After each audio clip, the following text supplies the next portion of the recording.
সকল ব্রাইডকে গায়ে হলুদে কেন হলুদ লাগাতে মুখের মধ্যে বারণ করা হয় সেটা তোমরা এই ভিডিওটা দেখলেই বুঝতে পারবে। এটা হচ্ছে আমার ব্রাইড, যার ফেসে দেখো গোটা অ্যালার্জিতে লাল হয়ে গেছে, গোটা গোটা হয়ে ফুলে গেছে, মানে স্কিনের একদম 12টা বেজে গেছে।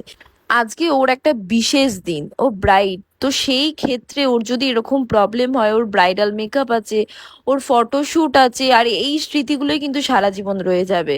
তো এখানে ওকে একটা অ্যালার্জির ওষুধ দেওয়া হয়েছিল, যেটা আমরা সাজেস্ট করি।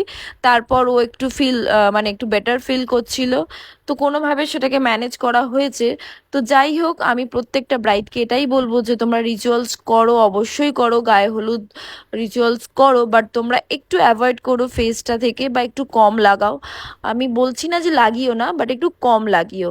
বা অনেকে কি করো যে আসল যে হলুদ আছে সেটা লাগাও না, অনেকে গুঁড়ো হলুদ লাগাও, তার ফলে কিন্তু এই প্রবলেমটা বেশি হয়। তো তোমরা সবাই খুব ভালো থেকো। আর তোমরা এরকম ছোট ছোট টিপস পেতে বা ভালো ভালো ভিডিও পেতে আমার পেজটাকে ফলো করে নিও। Tata, bye bye.